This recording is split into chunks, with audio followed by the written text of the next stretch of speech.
Well mga kapopong, kumusta? At ngayon naman ay bumalik tayo sa usapang politika na kung saan ay pag-uusapan natin yung isang request ng kapopong natin sa kung pwede ko daw bang talakayin sa kung bakit daw nakipagkita itong si Jackie Chan dito kay President Duterte at ano daw ba yung ibinigay ni Jackie Chan na talagang ikinatuwa ni President. Well, siguro gusto mo na rin itong malaman so wag na natin patagalin pa at simulan na natin. Well, sagutin muna natin yung katanungan ng kapopong natin sa kung ano daw ba yung talagang dahilan sa kung bakit nakipagkita itong si Jackie Chan dito kay President. Well, ganito kasi yan.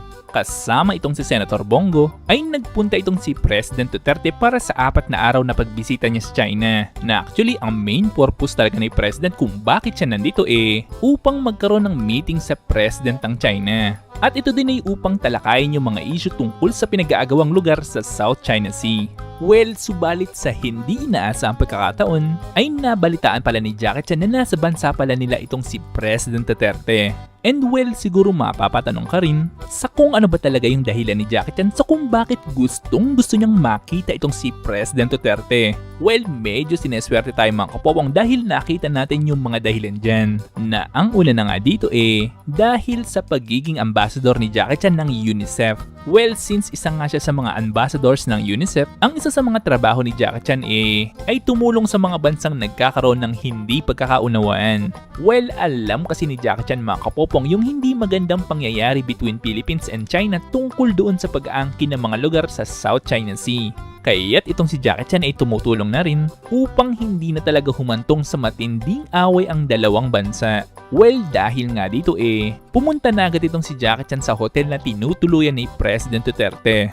And well, noong unang makita ni President Duterte itong si Jackie Chan, ay hindi niya agad ito nakilala. Dahil na rin siguro sa nakasuot ng salamin itong si Jackie Chan at medyo nakababa ang bangs nito. Subalit noong sinabihan si President na ang taong nasa kanyang harapan ay si Jackie Chan, ay nagulat na lang ito dahil wala naman talaga siyang appointment para i-meet itong si Jackie Chan. Well, dito nga sa pagkikita na ito ay naglabas ng laptop itong si Jackie Chan upang ipapanood kay President Duterte ang isang video tungkol sa ginagawang charity movements kasama itong UNICEF. And well, naging interesado naman dito si President Duterte at pinanood naman niya ng buo yung pinakita ni Jackie Chan. Na actually habang tinatapos ni President itong video, ay nagawa naman ni Senator Bongo na kunin itong pagkakataon na busy itong si President upang makipag-selfie dito kay Jackie Chan. At noong natapos na yung video, ay nagpahayag naman si President Duterte ng pagsuporta sa kung anumang charity works ang pinaplano ni Jackie Chan. At bukod dito mga kapopong ay nagdala rin itong si Jackie Chan ng regalo niyang jacket at sarili niyang libro na mayroon pa niyang autograph. At para dun sa balitang nagbigay raw itong si Jackie Chan ng panda na stop toy dito kay President dahil nakunan ito ng larawan na may hawak na panda, ganito kasi ang tunay na istorya dyan. Actually, hindi naman talaga ibinigay ni Jackie Chan yung panda na stop toys dito kay President dahil itong mga panda na stop toys na ito ay personal na pagmamay-ari ni Jackie Chan. Yes mga kapopong, at itong dalawang panda na ito ay itinuturing na niyang sariling anak ng mahabang panahon na may mga pangalang Lala at Zizi. Na actually nakapagpa-picture na nga itong dalawang panda na ito sa mga sikat na celebrities tulad ni na Keanu Reeves, Hrithik Roshan, Mankan, at iba pang mga artista na talagang sikat sa Hollywood. And well, hindi lang yan mga kapopong dahil dinadala rin ni Jackie Chan itong kanyang dalawang panda na stop toy sa mga kilalang events tulad na nga nung araw na kumuha ito ng Oscar Award. At hindi lang yan mga kapopong dahil alam mo bang may mga biyahe itong si Jackie Chan na kung saan ay may sarili pang ang upuan itong dalawang panda niya na stop toy sa eroplano na kung pagmamasdan mo itong larawan na ito ay mukhang nakasakay pa sila sa business class na eroplano. And well, maliban dyan sa dalawang stop toy na panda na yan, ay sa totoong buhay ay may sarili talagang panda itong si Jackie Chan. Yes mga kapopong, yung totoong panda talaga na gumagalaw at talagang buhay. Binigyan kasi ng permiso itong si Jackie Chan ng isang organization na makapag-adapt ng dalawang panda. Dahil na rin siguro sa donation ni Jackie Chan dito sa organization na ito na halos $150,000. O sa pera natin ngayon ay almost 7.6 million pesos. And well, bukod kasi dyan mga kapopong since nakita nila kung gaano talaga kahilig itong si Jackie Chan sa mga panda, ay nagdesisyon na rin itong organization na ito na gawing ambassador itong si Jackie Chan. And yes, hindi nga sila nagkamali ng pagkuha dito kay Jackie Chan. Dahil simula nung nag-promote si Jackie Chan tungkol sa mga panda sa China, ay biglang lumakas ang turismo dito sa China. Na actually pati nga itong si Shaquille O'Neal ay hindi pinalagpas na makasalamuha at makapagpapicture dito sa super cute na mga panda na ito.